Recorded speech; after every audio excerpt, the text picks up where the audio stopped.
we are ready to get started with today. I'd like, it's a pleasure for me to introduce Dr. Stigmata Tenga, who is Executive Director of the African Philanthropy Network, for us to deliver us with the opening and welcome. Thank you.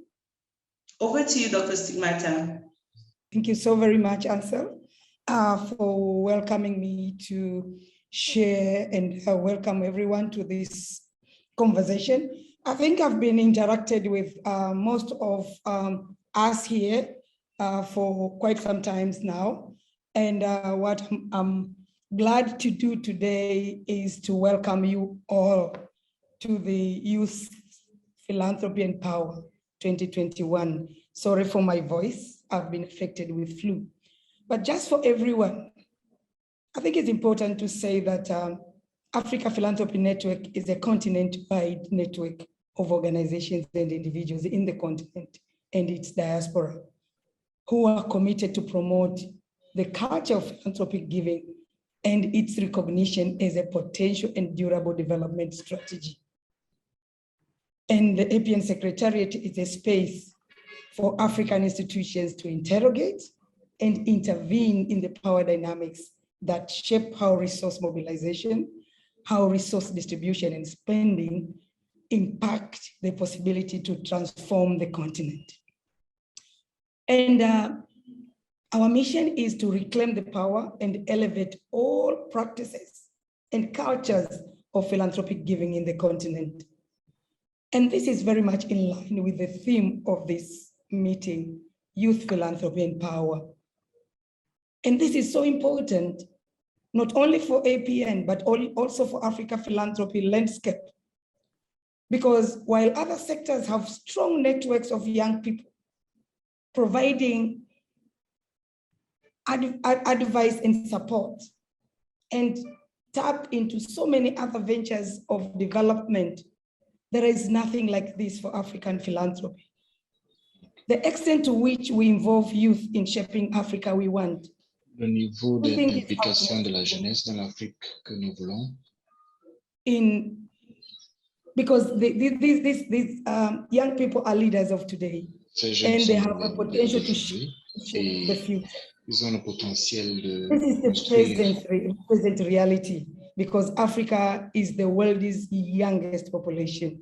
Yet, we fail to realize the potential of young people in the continent, particularly in increasing the volume of domestic resources and assets and social impact investments. Their fully engagement will support the Africa we want vision. There is a growing number of young people, and we have discovered this because we started this conversation long ago. And in fact, it's not us at APN Secretariat who decided to put together this summit. It is the young people who participated in various conversations organized and hosted by APN. So what I wanted to stress on and really want everyone to understand is this is a festival of celebration. We are celebrating the voices of and action of young people through this summit. The first summit hosted by APN under APN flagship, but the first summit that is hosted in partnership with young people themselves as individuals or as organization. Just to inform you, Mr. Okinyi, who is our opening key speaker for opening who will be officiating the opening of this meeting, and my board member, through the summit, we have young people doing everything. They have planned for this summit. They will be moderating it. You have seen the MC is also a young person. All speakers are young people. All service providers, including interpreters of language and sign, are young people. And at the backstage, we have young people steering while ensuring that this summit is a reality. A minimum of 41 individuals will directly be engaged to deliver the session under this summit today and tomorrow. Allow me to take a short time to thank everyone for being here, but also to start by introducing our very able master of ceremony, because I think she will be charged with introducing everyone else but herself. So let me take that opportunity. Langwa Ansel Lenyun is our master of ceremony for today and tomorrow. She is a Cameroonian, and she is a journalist and mass communication specialist. She works for the Development Foundation in Cameroon called Forcia Foundation. But before that, she worked as a World Bank consultant for the World Bank Group. And she worked as an internship at the US Embassy in Yaoundé, Cameroon. She worked with SOS Children Village. She worked with CRTV, and she's also working with the Post newspapers in Cameroon. Importantly, Ansel is a member of United Nations Online Volunteer, and she had volunteered for international organization in Ghana and Lebanon. Thank you so very much, Ansel, for accepting this responsibility and for continuing to provide leadership in ensuring that the voice and the action for young people in the continent is being heard. I was asked to welcome everyone to this meeting, and let me take this opportunity to say, welcome to this conversation. We are all part and parcel of the conversation, which will be led by those on the agenda, which you have all seen, but the rest of us have a role to contribute into the conversation from all different perspectives, from where we sit, through the chat we were asked, through social media platforms. We can follow this up here, but we can also follow the conversation through the Facebook live streaming. Now, without taking a lot of your time, because we are already late to start, allow me to introduce my board member, the APN board member, but also the Executive Director of East Africa Philanthropy Network, Mr. Evans Okinyi. Mr. Evans Okinyi has worked for a long time in development, and he is now leading East Africa Philanthropy Network, a regional network with over 50 organizations developing and nurturing philanthropy in East Africa as its membership. He's a seasoned non-for-profit executive. He has experience from managing programs to the policy formulation and stakeholders engagement. And he has a long-term experience in overseeing networks mission. Mr. Evans Okinyi is key, and he has been key in introducing me to the network leadership, because I've been working as a consultant, as a process consultant for a long time. He has worked to advance progressive growth in the philanthropy sector in the continent, specifically the capacity, the credibility, and practices of various development actors towards supporting local giving and effective grant making in advancing systems for change and transformation. With this short profile of Mr. Evans Okinyi, allow me now to welcome Mr. Evans Okinyi to deliver the opening remarks. Welcome, Mr. Evans, and thank you for joining us. Thank you so much, Dr. Tenga. Can I confirm that you can hear me? Yes. Thank you. I've had many lives in the philanthropy space, but I think today is the most exciting of all of them, because we are here as youths to talk about youth affairs when it comes to matters philanthropy within the continent of Africa. So it's such an exciting day, and I can't wait to see what will come out of this within the next 2 days. So we are gathered here today to celebrate Africa philanthropy, specifically youth in philanthropy in Africa. The many stories of resilience, the amazing initiatives that highlight innovation, that highlight creativity and responses from the youth within the continent of Africa. Today is an opportunity for us to assess the impact and begin to make sense of the world with and beyond COVID-19.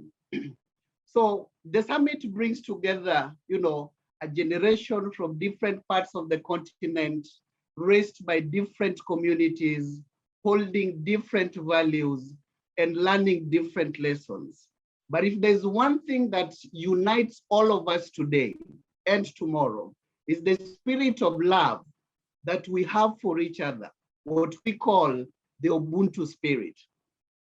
Data from across the continent really shows that the youth population in Africa is about 77% of the total continent's population. And this also is the age bracket of below 35 years of age. The World Bank conducted a study back in 2008, and that study showed that when youth are not actively engaged within the society, then those societies portrayed a decline in their GDP. What does this mean for us? This means that there's no future without the youth. This means that we have to have youth-led development that strengthens the voice of the youth, development that ensures that trust of the youth, and most importantly, development that taps into local resources for stronger communities. I think as the most interconnected generation, the generation that we are having today, thanks to technology, we can see that there's a great opportunity for new solutions. We have a great opportunity for dynamic ideas. We have a great opportunity for a larger pool of resources to mobilize the youth to be change makers that we can see today and going into the future.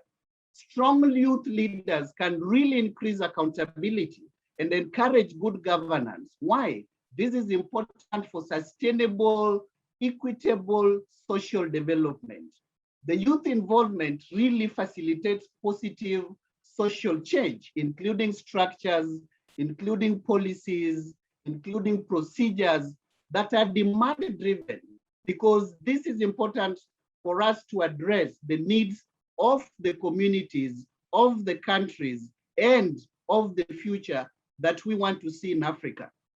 Dr. Tenga in our introduction talked about, how this session and this summit is important to us. And ladies and gentlemen, by investing in the youth and in specific their social entrepreneurship skills and the leadership skills that we are talking about, not only ensures that the future generation is equipped with competence that is necessary for a stronger leadership, but it also enhances young people's understanding of how to be accountable and inspiring leaders that will build resilience by all standards.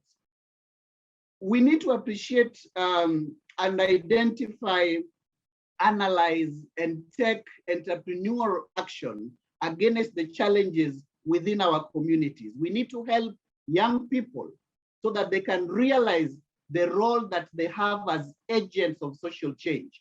And we need to build their leadership skills. We need to build their professional readiness and resilience along that journey that we want to explore how best we can move forward today. So we need to appreciate the social entrepreneurs that we have today, who are most effective when working closely with communities so that they can find local solutions to the local challenges that they are facing. And in this journey, collaboration offers a very important element of that journey that we are talking about. And a study which was done really shows that those youth entrepreneurs who've had close contact with mentors, with those who are already established within the space, really showed and established a positive correlation between the achievements that they were making and the output, or rather the impact that was seeing. And so we need to organize ourselves as the youth of this continent so that we can see a prosperous African continent driven by the youth agenda, led by the youth at the local level, national level, and the continental level. So over the next 2 days, we have an opportunity to strategically shape that agenda, to strategically shape the direction that we want to take as a continent. That direction that will shape our future generations and the generations of today. So the bold steps that we will make in terms of having this conversation directly influences the Africa society that we want to see today and tomorrow. And with those many remarks, I want to take this very humble opportunity, and thank you, Stigmata, for this opportunity. So I want to take this time to officially welcome all of us into this summit and really challenge us that we need to go beyond the conversations that we will have today. So today we have an opportunity to converse. We have an opportunity to deliberate. We have an opportunity to see what is working, what can we do differently, what can we continue doing, and how do we reposition ourselves for that future and present that we all long for. So the work starts within this conference or within this summit and immediately after the summit. So let us walk the talk, because that is what matters and that is what counts. Thank you so much. And I welcome all of you into the summit of the 2021 organized by the Africa Philanthropy Network.